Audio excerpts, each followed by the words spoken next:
Melford sound car பார்க்கிங்கில் நிற்கிறோம். இதிலேருந்து தான் க்ரூஸ் எடுத்து போகிறோம். இது ஒரு அட்வென்ச்சர் டூர். வாங்க நாங்கள் உங்களோட என்ன செய்து நாங்கள் வந்து பார்க்குறோம். இது வந்து இன்ஃபர்மேஷன் சென்டர். இதில் தான் கார் பார்க்கிங் பே பண்ண வேணும். ஸோ இந்த கார் வந்து பிபிபி 273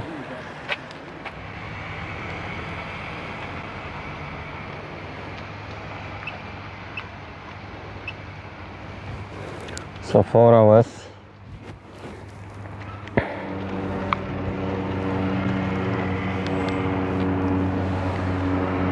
இதுதான் Milford Sound and first look up from car park. Milford சவுண்டுக்கு வந்தாச்சு. இப்போ கார் பார்க்கிங்கில் இருந்து போர்டு எடுக்கிறதுக்காக போய் கொண்டிருக்கோம். ஃபுல்லாக கிடைக்குது.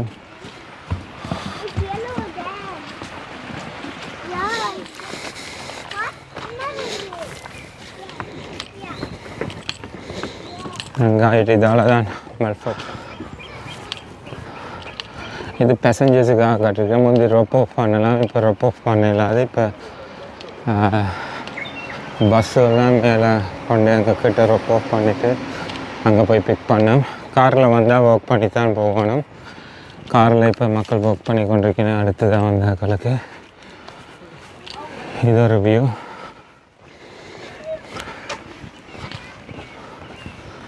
ஸோ இந்த வியூவை பாருங்க. மெல்ஃபோர்ட் சவுண்ட் மழை பெய்யக்க தான் இன்னும் வடிவாக இருக்கும்னு சொல்கிறாங்க. இப்படி வடிவாக இருக்கு.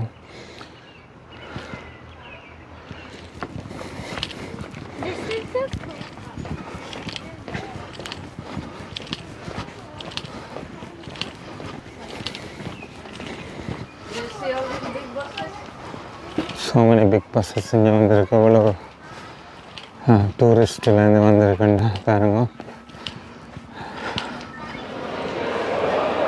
என்ட்ரன்ஸியா இதில் கணக்கு ஒவ்வொரு ப்ரொவைடர்ஸ் இருக்குன்னு இது கொண்டுல நாங்கள் போவோம்.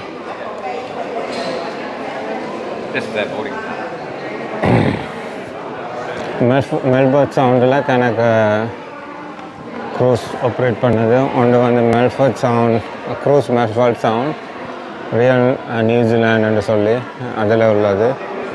மற்றது இங்கே பியோ மெல்ஃபோர்ட் சவுண்டுன்னு சொல்லி, மற்றது சதர்ன் டிஸ்கவரி, ஃப்ளோட் டேன் டிஸ்கவரி, அப்படி ஒவ்வொரு கம்பெனிஸ் வந்து ஒர்க் பண்ணுது. ஸோ நீங்கள் எந்த கம்பெனிலையும் புக் பண்ணலாம். ஒவ்வொன்றும் அடுத்த நெக்ஸ்ட் க்ரூஸ் எத்தனை மணிக்கு டிபார்ட் பண்ணதுன்னு சொல்லி அதில் போட்டு கொண்டு இருக்குன்னு ஆன்லைனில் புக் பண்ணிவிட்டு வந்தீங்கன்னா ஈஸியாக இருக்கும்.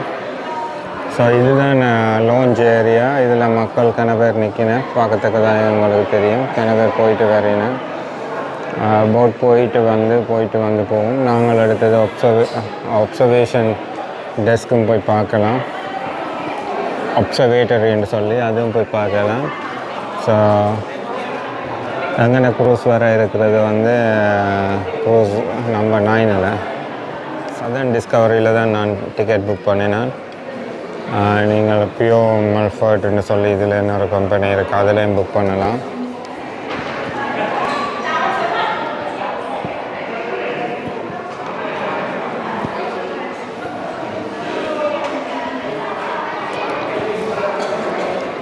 இதால் வெளியில் வந்தால் உங்களுக்கு தெரியும் ஒவ்வொரு க்ரூஸ் போய் வர்றது. நாங்கள் போக வேண்டிய க்ரூஸ் அங்கே வந்து கொண்டிருக்குது. அதில் தான் நாங்கள் போகிறோம். அதை போயிட்டு ஆக்களை கொண்டு வந்து ராக்கிட்டு எங்களை ஏற்றி கொண்டு போவோம்.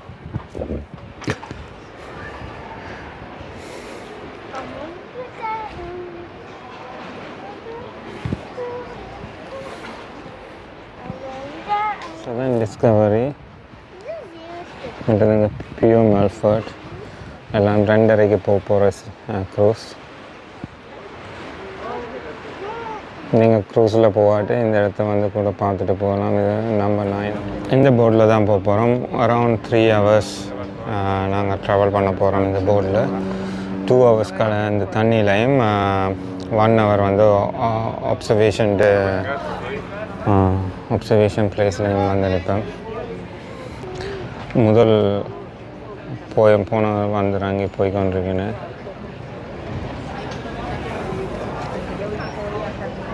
எவ்வளவு தாழ்வத்தில் இருக்குன்னு சொல்லி மெஷர் பண்ணுறதுக்கு இது போட்டிருக்கேன். இது பேசிக்காக ஆக்கள் ஏற இதுக்கு இறங்கி கொண்டு போவோம்.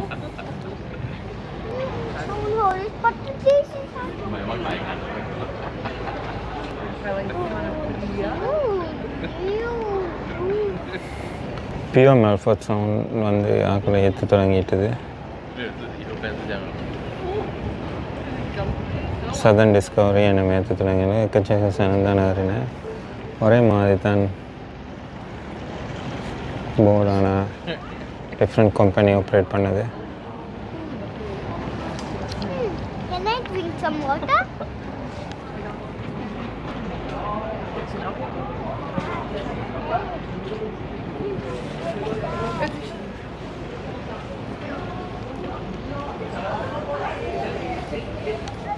ஃபைனலி எங்கள்ட போட்டும் எங்கள்ட க்ரூஸும் போர்டிங் பண்ணினேன்.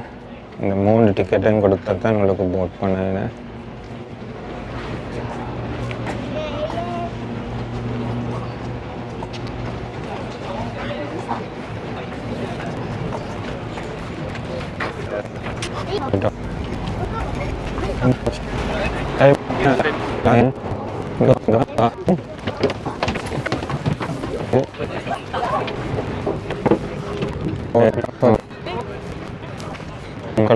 பெரிய போட் ஃபுல்லாக இல்லை. நாளைக்கு இதே டைம் நல்லா ஃபுல்லாக இருக்கும். இந்த மெல்ஃபோர்ட் சவுண்டை பற்றி நல்ல விரிவாக என்ன சொன்னவ அந்த ரேடியோவிலையும் மற்றது போர்டில் என்ன சொன்னவன்றதையும் பற்றி விரிவாக உங்களோட பார்க்கலாம். இந்த மெல்ஃபோர்ட் சவுண்டில் 7000 மில்லிமீட்டர் மழை வீழ்ச்சி ஒவ்வொரு வருஷமும் பெய்யுமா. 7000 மில்லிமீட்டர் மழை வீழ்ச்சி என்றது அமேசான் காடுகளை விட இங்கே கூட. அமேசான் காடுகள்லாம் 3000 மில்லிமீட்டர் மழை வீழ்ச்சி தான் பெய்யும். 3000 3 மீட்டர் அளவுக்கு ஒரு வருஷம் ஃபுல்லாக மழை பெய்யும். இங்கே மெல்ஃபோர்ட் சவுண்ட் இந்த ரீஜனில் மட்டும் 7 மீட்டர் தொடக்கம் அதுக்கு மேலான மழை பெய்யும். மினிமம் 7 மீட்டர் பெய்யுமா. இந்த மெல்ஃபோர்ட் சவுண்ட் ஃபுல்லாகவே 200 நாட்களுக்கு மேலே மழை பெய்யும் என்று சொல்லப்படுகின்றது. இந்த மெல்ஃபோர்ட் சவுண்டை நீங்கள் பார்க்க வர்றீங்கன்னு சொல்லிட்டுன்னா மழையோ வெயிலோ எந்த டைம் கூட வந்தால் கூட இந்த மெல்ஃபோர்ட் சவுண்டில் வந்து நல்லா என்ஜாய் பண்ணலாம்னு தான் நான் சொல்லினேன். ஏன்னு சொல்லிட்டுன்னா மழை பெய்கிற நாட்களில் வந்தால் இந்த மெல்ஃபோர்ட் சவுண்ட் ஃபுல்லாகவே ஆயிரக்கணக்கான நீர்வீழ்ச்சி, டெம்பரரி நீர்வீழ்ச்சி, அதாவது டெம்பரரி நீர்வீழ்ச்சின்றக்க அந்த அண்டு மட்டும்தான் அந்த நீர்வீழ்ச்சிகள் இருக்கும். அதுக்கு பிறகு அந்த நீர்வீழ்ச்சிகள் இருக்காது. அந்த மழை தண்ணி வழிஞ்சு வரைக்க இது ஒரு வித்தியாசமான ஒரு வடிவாக இருக்கும்னு சொல்லினேன். அதே நேரம் வெயிலுக்கு சில பெர்மனன்ட் நீர்வீழ்ச்சிகளை மட்டும் நீங்கள் இதில் பார்க்கலாம். சின்ன நீர்வீழ்ச்சிகள் மற்றும் 2-3 பெரிய நீர்வீழ்ச்சிகள் இருக்குது. அதையும் பார்க்கலாம்னு சொல்லப்படுகிறது. மழை நேரத்தில் வர்றது வந்து ஒரு வித்தியாசமான ஒரு ஃபீலிங்கை தரமுன்னு இங்கே உள்ள கமெண்டேட்டர் வந்து சொல்கிறத நான் கேட்கத்தக்கது. இப்போ நாங்கள் முதல் அந்த சவுண்ட்லேருந்து ஸ்டேஷன்லேருந்து வெளிக்கிட்ட உடனே நீங்கள் முதல் பார்க்குற நீர்வீழ்ச்சி இது அருமையாக இருக்கும். அதில் நீங்கள் போர்டில் இருந்து பார்க்க இந்த தண்ணிக்கு பக்கத்து இப்படி ஒரு பெரிய நீர்வீழ்ச்சி பெய்து கொண்டிருக்கிறது. இது இங்கே இருக்கிற ஒரு பெர்மனண்டான நீர்வீழ்ச்சின்னு தான் சொல்லப்படுகிறது. டெம்பரரியான நீர்வீழ்ச்சிகள் வந்து மழை பெய்யக்கு தான் வரும். 7000 மில்லிமீட்டர் என்று சொல்கிறது வந்து ஒரு மிகப்பெரிய மழை வீழ்ச்சி. நார்மலாக சிட்னியில் ஒரு 900 மில்லிமீட்டர் தொடக்கம் 1200 மில்லிமீட்டர் மழை தான் பெய்யும். அதே நேரம் ஆஸ்திரேலியாவில் உள்ள டாவின்ஸில் அது டாபிக்கல் கிளைமேட் 1200 தொடக்கம் 1500 வரையான மில்லிமீட்டர் மழை பெய்யும். அதுவும் சீசனை பொறுத்து தான் பெய்யும். இங்கே சீசன் இல்லாமல் எந்த டைமுமே நல்ல மழை வீழ்ச்சி பெய்யும். இந்த இடமெல்லாம் பச்சை பசையிலிருந்து இருக்கிறது. இந்த பச்சை பசையிலிருந்து இருக்கிற இது வந்து மலையில் உள்ள மரங்கள் இல்லை, மலையில் உள்ள ஒரு வகையான தாவரங்கள். இந்த தாவரங்கள் எப்படி இந்த கல்லில் வளர்றதுன்றதையும் அவைகள் விளக்கமாக சொன்னவ நாங்கள் போவைக்க அதை நான் உங்களுக்கு சொல்கிறேன் அப்படின்னு சொல்லி. இந்த தாவரங்கள் மேலே இருந்து அவைண்ட வேர்கள் ஒன்று பிணைந்திருந்து தான் வரும். மேலே இருந்து கீழே வர விழுதுகள் மாதிரி தான் இந்த தாவரம் இருக்குது. இப்போ ஏதாவது ஒரு நிலச்சரிவு நடந்துச்சுன்னா ஃபுல்லாகி இந்த மலையில இருந்து இந்த தாவரமும் இந்த சவுண்டுகளை வந்து விழுந்துடும்னு சொல்லப்படுகின்றது. அப்பேக்க இந்த மலை ஃபுல்லாகி ஒரு கருங்கலை பார்க்குறவனுக்கு தான் உங்களுக்கு இருக்கும். அதுதான் அவையலும் சொன்னவன். ஸோ இது வந்து இந்த மரங்களை நீங்கள் பார்க்க இது நார்மல் மரங்களாக இருக்காது. நீங்கள் தூரத்தில் பார்க்குறீங்க சில வெட்டுக்கள் தெரியுது. அதில் இருந்த தாவரங்கள் எல்லாம் சறுக்கி வந்து இந்த சவுண்டுக்குள்ளே விழுந்ததாகவும் சொன்னார்கள் இந்த கொமெண்டேட்டர்ஸ். ஸோ இதில் உள்ள சில மரங்கள் வேர்கள் உள்ள கல்குழுக்குள்ளேயே போய் உருவாகின மரங்கள். மற்றும்படி நிலச்சரிவு ஏற்படுத்த இந்த தாவரங்கள் வந்து கடலுக்குள்ளே அந்த தண்ணிக்குள்ளே வந்து விழுகிறதுக்கான சந்தர்ப்பங்களும் கணக்கு திறமை இவ்வாறு நடந்ததுன்னு சொன்னவன். அடுத்தது இந்த சவுண்டுன்னு சொல்லி சொன்னால் என்னென்னு பார்க்கணும். மல்ஃபர்ட் சவுண்டுன்னு இருக்குது. இந்தியாவில் கணக்க வெவ்வேறு சவுண்டுகள் இந்த ஏரியா ஃபுல்லாக இருக்குது. சவுண்டுன்னு சொல்கிறது பேசிக்காக இந்த கடல் தண்ணி வந்து சவுண்டுன்னு சொல்கிறது ஒளியை சொல்லுவோம். ஆனால் இந்த கடலில் ஜியோலஜியில் வந்து சவுண்டுன்னு சொல்கிறது வந்து வித்தியாசமான ஒரு கருத்தை குறிக்கும். அதாவது சவுண்டுன்றது கடலுக்குள் இணைக்கப்படும் ஒரு சிறிய நீர்நிலை என்றது தான் சவுண்டுன்னு சொல்கிறது. இங்கிலீஷில் சவுண்டுன்னு சொல்கிறது கடலோடு இணைக்கிற ஒரு சிறிய நீர்நிலை. இந்த சிறிய நீர்நிலை என்றது இந்த எல்லா இடமுமே வந்து சிறுசாக இருக்கும். ஆனால் இங்கே நியூசிலாண்டில் இப்படியான சவுண்டுகள் கணக்க பெரிய சவுண்டுகள் இருக்குது. நாங்கள் வரைக்க இடத்துல அந்த எங்கள்கிட்ட காய்ச்சி சொன்னவர் அங்கால சவுண்டுன்னு ஒன்று இருக்குது. அது இதை விட வந்து 3 மடங்கு பெரிய ஒரு சவுண்டுன்னு சொல்லி அதை கடலோடு இணைக்கிற இந்த நல் நீராக இருக்கிற நீர்நிலையில் சவுண்டுன்னு சொல்லப்படுகிறது. இந்த ஏரியாவில் நாங்கள் சீ லைன்ஸை பார்க்கலாம். இப்போ ஸ்போர்ட் பண்ணி கொண்டிருக்கோம் சீ லைன்ஸ். இதில் வந்து நிற்குது, வெயிலுக்காக வெளியில் நிற்குது. ஸோ இந்த அனிமல்ஸ்களையும் இங்கே வந்து பார்க்கலாம். ஸோ இந்த ஏரியா எப்போவுமே வந்து ஒரு அருமையாக இருக்கும் விசிட் பண்ணுறதுக்கு. மழை பெய்தால் கூட, வெயில் அடித்தாலோ, க்ளவுடியாக இருந்தாலும் எந்த நேரமுமே வந்து அருமையாக இருக்கும். இந்த நீர்வீழ்ச்சிகள் பெர்மனன்ட் நீர்வீழ்ச்சிகளாக சொல்லப்படுறது. பெர்மனன்ட் நீர்வீழ்ச்சிகள் இந்த மலைக்கு மேலே பனிப்படிவங்கள் இருக்கலாம், பனிகள் இருக்கலாம். அந்த பனிகள் கரைஞ்சி வரலாம், அல்லது முதல் நாள் பெய்த மழையில் இதுகள் இருக்கலாம், அல்லது இந்த தண்ணீர் வர்றதுக்கு மேலே வந்து ஊட்டுக்கள் இருக்கலாம். அதாவது முதல் இந்த மழை ஊட்டுக்களாக மாறி அந்த தண்ணீர் பெய்து கொண்டிருக்கலாம். ஸோ இந்த நீர்வீழ்ச்சிகள் பெர்மனண்டான நீர்வீழ்ச்சிகளாகவும் சொல்லப்படுகின்றது. இப்போ நீங்கள் பார்க்குற ஏரியாவில் கல்லுகள் இருக்குது. இந்த கல்லுகள் மாதிரி தான் மற்ற இடங்களையும் இருக்கிற கல்லுகள். ஆனால் அந்த கல்லுகளுக்கு மேலே தாவரங்கள் வளர்ந்துருக்குது. அவ்வாறு தாவரம் வளர்கிறதுக்கான காரணமே இங்கத்திய மலை வீழ்ச்சி கூடன்றதால. இது ஒரு ரெயின் ஃபாரஸ்ட்டை விட கூடின மலை வீழ்ச்சி பெய்கிற இடம் தான் இந்த மெல்ஃபர்ட் சவுண்ட். நியூசிலாண்ட்லேயே மிகப்பெரிய ஒரு அட்ராக்ஷன். ஸோ இதுக்கு குயின்ஸ்டவுன்லேருந்து பஸ்ஸில் கூட வரலாம். நீங்கள் குயின்ஸ்டவுனுக்கு வந்தால் பஸ் புக் பண்ணினா இந்த இடத்துக்கு வந்து டூர் எல்லாம் காட்டிட்டு திருப்பி உங்களை கூட்டிக் கொண்டு போவேன். இந்த மெல்ஃபர்ட் சவுண்ட் டிக்கெட்டை நீங்கள் புக் பண்ணினா இங்கே ஃப்ரீயாக டீ, காஃபி எல்லாம் கொடுப்பேன். இப்போ நாங்கள் மெல்ஃபர்ட் சவுண்டுக்குள்ளால ஒரு 40 மினிட்ஸ் க்ரூஸில் வந்து இப்போ தஸ்மன் சீக்கு வரேன். இப்போ தூரத்தில் தெரிறது தஸ்மன் சி. இந்த மல்ஃபர்ட் சவுண்டில் உள்ள நல்நீரும் இந்த தஸ்மன் சீயில் உள்ள உப்பு நீரும் வந்து கலக்கிற இடம் தான் இந்த இடம். இதில் வரைக்க வித்தியாசமாக அந்த நீரின் டென்சிட்டி வேறுபட்டு இருக்குமென்று அந்த கைடட் டூரில் இவ சொன்னவ. இந்த தஸ்மன் சீ வந்து ஆஸ்திரேலியாவையும் நியூசிலாண்டையும் பிரிக்கிற ஒரு இந்த சீயை தான் சொல்கிறது தஸ்மன் சீ. இது பசிபிக் ஓஷனை அண்டி இருக்கிற ஒரு சீ என்று சொல்லப்படுகிறது. தஸ்மன் இன்றைக்கு நாங்கள் தஸ்மேனியாண்டும் ஆஸ்திரேலியாவில் ஒரு ஸ்டேட் இருக்குது. அந்த ஸ்டேட்டோடையும் ரிலேட் பண்ணி சொல்லலாம். அதுதான் தஸ்மன் சீ. இங்கே உள்ள எல்லா மலைகளுமே வடிவ பச்சை பசேல் இருக்கு. நீங்கள் தூரத்தில் ஒரு நிலச்சரிவு நடந்ததை பார்க்குறீங்க. அந்த நிலச்சரிவில் பேசிக்காக அதில் உள்ள மரங்கள் விழுந்து விட்டது. அதுதான் பேசிக்காக இங்கே நடக்குது. ஸோ இதில் உள்ள மரங்கள் ஒரு பெரிய அடர்ந்த காட்டுகளில் உள்ள மரங்கள் இல்லை. அப்படியான மரங்கள் இதில் வளர்கிறதுக்கு சந்தர்ப்பம் இல்லைன்ற மாதிரி தான் நான் சொன்னேன். வேர் உள்ளுக்கு போகாது. வேர் வந்து மேலோட இருந்து வேர்கள் பிணைந்து தான் இவ்வாறு நடக்கிறன்னு சொல்லி. நீங்கள் க்ரூஸ்லையும் வரலாம். இங்கே இப்போ நீங்கள் பார்க்குறது க்ரூஸ். முதலே இந்த வீடியோவில் பார்த்துருந்தீங்களோட தெரியும் க்ரூஸ் போனது. இப்போ இந்த க்ரூஸ் உள்ளுக்கு கொண்டே இந்த பேசஞ்சர்ஸுக்கு இந்த மெல்ஃபர்ட் சவுண்டை காட்டிட்டு இப்போ திருப்பி தஸ்மன் சீக்கு போகுது. தஸ்மன் சீயில் இருந்து அடுத்த டெஸ்டினேஷனுக்கு போகும். நீங்கள் சர்ச் பண்ணி பார்த்தா க்ரூஸில் கூட நீங்கள் இந்த ஏரியாவை போய் எக்ஸ்ப்ளோர் பண்ணலாம். இப்போ நாங்கள் இதில் பார்த்து கொண்டு கேட்க க்ரூஸ் போயிட்டுது. க்ரூஸ் போன உடனே எங்கள்ட போட் திருப்பி சவுண்டுக்குள்ளே வந்து எங்கள்ட ஜெட்டி வெளிக்கிட்ட ஜெட்டிக்கு வந்து எங்களை வெட்டுறதுக்காக போய் கொண்டிருக்குது. அப்படி போய் கொண்டிருக்க நாங்கள் அதில் 2 டொல்ஃபினை பார்த்தோம் நாங்கள். டொல்ஃபின் அதுக்கு பிறகு சீ லைன்ஸ் எல்லாம் ஸ்பாட் பண்ணத்தக்கதாக இருந்தது. ஒரு அருமையான விசிட் தான் இது. நாங்கள் போனது ஜனவரி 1st 2024. இந்த ஜனவரி 1st கூட இந்த போட் வந்து ஆல்மோஸ்ட் ஃபுல்லாக தான் இருந்தது. ஜனவரி 2க்கு செக் பண்ணி பார்க்க ஜனவரி 2க்கு எங்களுக்கு டிக்கெட் கிடைக்கல, ஏன்னா ஃபுல்லி புக்ட் அவுட்டாக இருந்தது. இப்போ நீங்கள் பார்க்குறது சீ லைன்ஸை பார்த்தீங்களோன்னா அதுகள் ரெஸ்ட் எடுத்து கொண்டு இருக்குது. இதுக்கு பிறகு நாங்கள் அடுத்ததாக போகிறது வந்து ஒரு ஒப்சர்வேஷன் டெஸ்க்குக்கு போவோம். அங்கே வந்து இங்கே எப்படி வந்து கடல் வாழ் உயிரினங்கள் இருக்குன்னு சொல்லி அவைகளை எக்ஸ்பிளைன் பண்ணுவினேன். அதுக்கு முதல் நாங்கள் இன்னும் ஒரு வாட்டர் ஃபாலை பார்த்துட்டு போவோம். இந்த சீ லைன்ஸ் இங்கே வந்து நேட்டிவாக அப்படியே எந்த நாளுமே பார்க்கத்தக்க ஒரு விலங்கு தானே இது. நீங்கள் எப்போ போனாலுமே பார்க்கலாம்.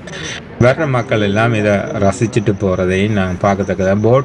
போட் ஒரு கொஞ்ச நேரம் இதில் ஸ்டாப் பண்ணியிருக்கோம். அப்போ வர்ற மக்கள் எல்லாருமே அந்த காட்சிகளை ரசிச்சுட்டு போகிறத நாங்கள் பார்க்கத்தக்கதாயும் இருந்தது. இப்போ இந்த ஏரியாவில் இருக்க நாங்கள் வெளியில் நின்று பார்க்க 2 மலைகளுக்கு இடையில் ஒரு தண்ணியோட அந்த தண்ணியோடைகளால் கப்பல் போகிறது தான் இதனுடைய ஒரு பெஸ்ட். இதுவே அப்படி போவைக்க இப்படியான நீர்வீழ்ச்சிகள் வரும். அந்த நீர்வீழ்ச்சிகளுக்கு கிட்ட கொண்டு எங்களை வச்சு காட்டுவீங்க. அதுவும் ஒரு நல்ல ஃபீலிங்கை தரும். இப்போ நீங்கள் கடலில் பக்கத்தில் இவ்வாறு ஒரு நீர்வீழ்ச்சி இருக்குன்னு பார்க்க ஒரு வித்தியாசமான ஒரு ஃபீலிங், வடிவான இடத்துல நிற்கிற ஃபீலிங்காக இருக்கும். இது one of the best attraction தான் நான் சொல்லுவேன். இதுக்கு நீங்கள் நியூசிலாந்து போய் அதுவும் சவுத் ஐலாண்ட் போனீங்களோட கட்டாயம் மெல்ஃபர்ட் சவுண்டுக்கு நீங்கள் போகலாம்.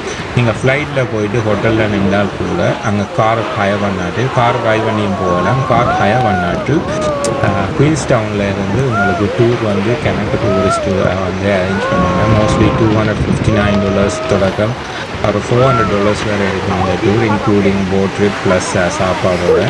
நீங்கள் செக் பண்ணி பார்க்க இந்த டைமில் செக் பண்ணுவீங்க. ப்ளஸ் அதோட அவைலபிலிட்டி தொடக்கம் ப்ரைஸிங் மாறும். நான் நார்மலாக புக் பண்ணது புக் மீ உங்களோட வெப்சைட்டில் நீங்கள் சர்ச் பண்ணி புக் மீ நியூசிலாண்டுன்னு சர்ச் பண்ணினா வரும். அதில் வந்து சீப்பாக புக் பண்ணலாம். சில நேரம் 40% ஆஃபர் கூட கொடுக்குறவ. இப்படியான ஒரு இதுக்கு நியூசிலாண்டில் போனாலே பேசிக்காக இந்த அட்ராக்ஷன் இந்த ப்ரைஸிங் வந்து நம்மளாக கூட. அப்போ அப்படியான வெப்சைட் வந்து கொஞ்சம் சீப்பாக தரும். இப்போ அதுகளில் கொஞ்சம் காசு சேவ் பண்ணலாம். இந்த நீர்வீழ்ச்சிக்கு கிட்ட போய் பார்த்துட்டு அடுத்ததான் நாங்கள் போகிற இடம் தான் அந்த ஒப்சர்வேஷன் அந்த டெஸ்க் ஒப்சர்வேஷனை பாயிண்ட் வந்து இந்த சதர்ன் க்ராஸ் நாங்கள் புக் பண்ணின சதர்ன் க்ராஸ் இந்த போட் கம்பெனி மட்டும்தான் அந்த இடத்துக்கு வந்து ஆப்ரேட் பண்ணது. அவியல் தான் அதை கன்ஸ்ட்ரக்ட் பண்ணினதால் இந்த போட் கம்பெனிக்கு மட்டுமே அந்த ஒப்சர்வேஷன் ஏரியா வந்து சொந்தமானது. அப்போ இந்த போர்டிங் கம்பெனியில் புக் பண்ணினா மட்டுமே நீங்கள் அதை போய் பார்க்கலாம். பேசிக்காக நான் அதுக்குள்ளே போவேக்க நான் சொல்கிறேன் என்ன மாதிரி எப்படி அது கன்ஸ்ட்ரக்ட் பண்ணினவன்னு சொல்லி. இந்த ஏரியாவை நீங்கள் பாருங்கள். அடுத்தது அந்த இடம் வரைக்கும் நான் உங்களுக்கு எக்ஸ்பிளைன் பண்ணேன் அதோட சிறப்புகளை பற்றி.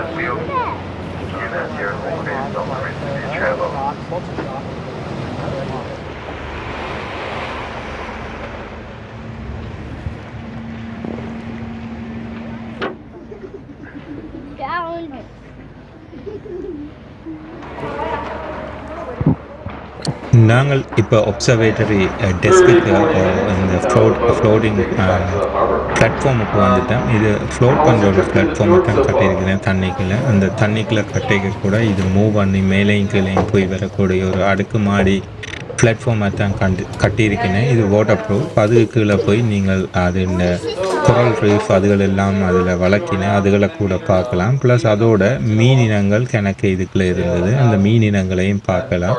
இந்த அவையல் வந்து இதில் தண்ணியின் டிஃப்ரென்ஸ் வந்து தண்ணியின் கலர் வந்து மாறிக்கொண்டு இருக்குமென்று சொன்னவ. அதாவது இந்த கடல் நீரும் நன்னீரும் சேர்ற இடத்துல தண்ணியின் கலர் மாறும்னு சொல்லினேன். நாங்கள் இதுக்குள்ளே கணக்க மீன் ஸ்பாட் பண்ணினாங்க. அதாவது இது நன்னீரில் உள்ள மீனும் கடல் நீரில் உள்ள மீன்களும் வந்து ஸ்பாட் பண்ணத்தக்கதாக இருந்தது. கிட்ஸோட வந்தால் இந்த இடத்தை நீங்கள் என்ஜாய் பண்ணுவேன். மீன் இவ்விடத்துக்கு வர்றது காரணமே அதில் வளர்கிற இந்த கோரல் ரீஃப் அதுகளில் சாப்பிட்றதுக்காக வரமுண்டுன்னு சொல்லுறவன். ப்ளஸ் வந்து இதுக்கு கிட்ட வந்து பாசிகள் கணக்கு இருக்குன்னு சொல்லி அதுக்காகவும் இந்த இதுக்கு கிட்ட வரதாகவும் சொல்லப்படுது. இந்த ஒப்சர்வேஷன் பிளாட்ஃபார்முக்கு நீங்கள் போகணும்னு சொன்னால் எக்ஸ்ட்ராவாக பே பண்ண வேணும். இப்போ இருக்கிற மீனுக்கு பாருங்க ஒரு மச்சம் இருக்கிறத பார்த்தீங்க. அதுக்கு ஏதோ ஸ்பெஷல் பேர் சொன்னவே எனக்கு இப்போ ஞாபகம் இல்லை. ஸோ இதுக்கு வர்றதுக்குன்னா நீங்கள் எக்ஸ்ட்ராவாக பே பண்ணணும். அதுக்கு ஒரு பாஸ் தருவின முதலே நீங்கள் வழிக்கிடைக்க அந்த பாஸை கொடுத்தா தான் இதுக்குள்ள விடுவின. நாங்கள் போனது கடைசி டூருன்றதால எங்களை குயிக்காக காட்டிட்டு திருப்பி மேலே கூட்டி கொண்டு வந்துட்டேன். எங்கள்ட போர்ட்லேயே இங்கே ஒர்க் பண்ணுற ஸ்டாஃபும் வந்து எங்களோட ரிட்டர்ன் பண்ணினது வந்து சொல்லப்பட்டது. இதுக்கு பேர் டிஸ்கவரி சென்டர்னு சொல்லப்படுகிறது. இப்போ நாங்கள் போகிற அந்த சதர்ன் டிஸ்கவரிஸ் இந்த போட் வந்துட்டு இந்த போட்டில் எல்லாரையும் ஏற்றிட்டு அடுத்து இங்கே உள்ள ஸ்டாஃபையும் ஏற்றிட்டு ஃபுல்லாகி வந்து நாங்கள் திருப்பி வந்து நாங்கள் அந்த முதல்ல ஜெட்டி போட்டுக்கு போகிறோம். அதுதான் இப்போ நடக்குது. இப்போ போவைக்க முதல் நாங்கள் பார்த்த இந்த நீர்வீழ்ச்சியையும் பார்க்கலாம். முதலே நான் உங்களுக்கு இந்த வீடியோவில் சொல்லியிருப்பேன், சில இடங்களில் புல்லுகள் சறுக்கி வந்து விழுந்திருக்கும்னு சொல்லி. அதில் திருப்பி புல் வளர்கிறதுக்கு கிண நாள் எடுக்கும். இப்போ தூரத்தில் நீங்கள் பார்க்குறீங்க அந்த சறுக்கின இடத்தை பார்க்குறீங்க. அந்த சறுக்கின இடங்கள் வந்து வளர்கிறதுக்கு கிண நாள் எடுக்கும். இதுகள் மேலேன்றதால் அப்படியான புல்லுகள் வளர்கிறதுக்கு ஓரளவு ரீசனபிள் டைம் எடுக்கணும்னு தான் சொல்லப்படுகிறது. நியூசிலாந்து வந்தீங்கன்னா இது ஒரு மஸ்ட் செய்ய வேண்டிய இடம் என்று தான் எல்லாருமே சொல்லினேன். பட் டைம் இருந்தால் செய்யத்தக்க இடங்கள், ஆனால் இன்ட்ரெஸ்ட்டும் இருந்தால் செய்யத்தக்க இடங்கள். இது என்னென்னு சொன்னால் தண்ணிக்குள்ளே போட் 3 மணிக்கு ட்ராவல் பண்ணி வரும் இப்படியான ஒரு அழகிய காட்சிகளோட. அது தவிர வேறு ஒன்றும் இல்லை. இது இன்ட்ரெஸ்டிங்கான ஏரியா நீங்கள் வந்து பார்க்குறதுக்கு. பட் ட்ராவலிங் டைம் வந்து குயின்ஸ்டவுன்லேருந்து 4.5 hours to 6 hours driving time எடுக்கு. நீங்கள் எப்படி ட்ராவல் பண்ணுறீங்க, எவ்வளோ ஃபாஸ்ட்டாக வர்றீங்க, நோ ஸ்டாப்பாக வர்றீங்களோன்ற அதுகளெல்லாம் பொறுத்து இருக்குது. மற்றபடி குயின்ஸ்டவுன்லேருந்து இந்தளவு தூரம் வந்து இது பார்க்குறது வேர்த்திட்டு தான் சொல்லுவேன். நான் என்ன சொன்னால் இன்னொரு காலம் போய் பார்க்குறதுக்காக போவேன். ஆனால் கட்டாயம் போய் பார்க்க வேணுமான்னு சொல்லிட்டுன்னா கட்டாயம் போய் பார்க்க வேண்டிய அவசியம் ஒன்றும் இல்லை. நீங்கள் ஆக்டிவிட்டிஸ் அதுக்கு பதிலாக செய்யலாம். இன்ட்ரெஸ்டிங்கான இடம். இதில் எல்லா மக்களுமே குயின்ஸ்டவுனுக்கு போகிற எல்லா மக்களுமே அநேகமான மக்கள் இந்த இடத்த போய் பார்க்குறதாக இங்குள்ள ஆக்கள் சொல்லினேன். இந்த சவுண்டுக்குன்ற ஒரு ஹிஸ்ட்ரி இருக்குது, எப்படி கண்டுபிடிச்சவை, இதில் எப்படி ட்ராக்கிங் செய்யலாம், அதுகள் எல்லாமே ஒவ்வொரு விதமாக இருக்குது. இந்த சவுண்டுக்கு பக்கத்தில் கன பேர் வந்து ட்ராக்கிங் செய்துட்டு இதிலே 3 நாள் தங்கி இப்படி ட்ராக்கிங் முடிச்சுட்டு போகிற ஆக்களும் இருக்கீங்க. நீங்கள் ட்ராக்கிங் இதில் செய்ய போகிறீங்கன்னு சொன்னால் இந்த கவர்மெண்ட் வெப்சைட்டில் போய் நீங்கள் ரெஜிஸ்டர் பண்ணணும். குறிப்பிட்ட அளவு பர்மிட் தான் அதுக்கு கொடுப்பீங்க. ஸோ நீங்கள் இந்த ஏரியாவில் போய் எக்ஸ்ப்ளோர் பண்ண போகிறனாலும் ட்ராக்கிங் செய்கிறதுக்கு நீங்கள் பெர்மிட் எடுத்து போகணும். ப்ளஸ் வந்து நீங்கள் உங்களுக்கான சாமான்கள் நீங்கள் கொண்டு அந்த இந்த குப்பைகளை கொண்டு வரதுக்கான ஒரு பேக் எல்லாம் கொண்டு வரணுன்றது தான் சொல்லினேன். இப்போ நாங்கள் அந்த பேசிக்காக அந்த முதலாவது வாட்டர்ஃபாலுக்கு கிட்ட வந்துட்டோம். அதுக்கிட்ட வரவே எங்களை உள்ளுக்கு போய் சொல்லிக்கினேன். ஏன்னா நாங்கள் ஜெட்டிக்கு கிட்ட வந்துட்டோம். ஜெட்டிக்கு கிட்ட வரைக்கும் முன்னுக்குள்ள பகுதி வந்து அதை க்ளோஸ் பண்ண வேணுன்றது அப்படின்ற ரெகுலேஷன். ஸோ இந்த நீர்வீழ்ச்சி அருமையாக இருந்தது. உள்ளுக்கு போயிருந்து எடுத்தேன். அப்படியே பார்த்து கொண்டு இருக்க நாங்கள் ஆல்மோஸ்ட் ஜெட்டிக்கு வந்துட்டோம். இந்த வீடியோட கண்டென்ட் உங்களுக்கு பிடிச்சிருந்தா உங்களோட ஃப்ரெண்ட்ஸ் அண்ட் ஃபேமிலியோட ஷேர் பண்ணுங்க. இந்த சேனலை சப்ஸ்கிரைப் பண்ணுறதுக்கு கன்சிடர் பண்ணுங்க. மற்ற விடயங்களை நான் அங்கால கதைக்கிறேன்.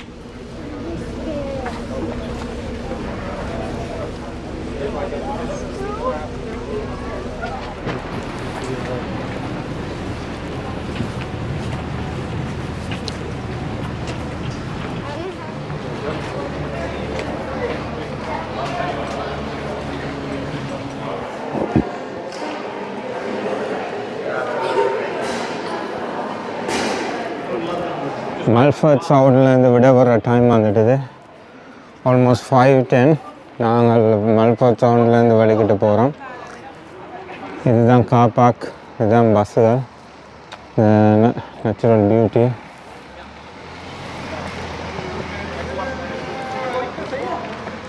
வெல்கம். ஸோ எல்லா க்ரூஸும் முடிஞ்சது. நாங்கள் இப்போ போய்கொண்டிருக்கோம்.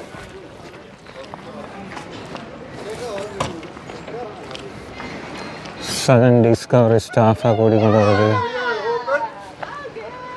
இதை ஸ்டாஃபாக கூட்டிக்கொண்டு போயினேன். க்ரூஸும் இதில் வந்து பார்க் பண்ணியிருக்குது. எல்லா க்ரூஸ் ஆக்டிவிட்டியும் முடிஞ்சது.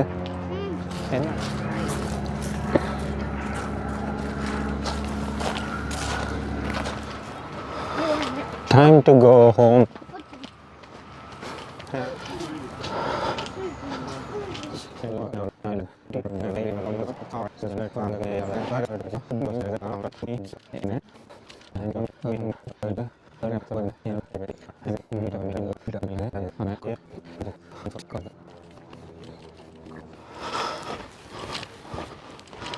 பார்க்கிங்குக்கு போய் பார்க்கிங்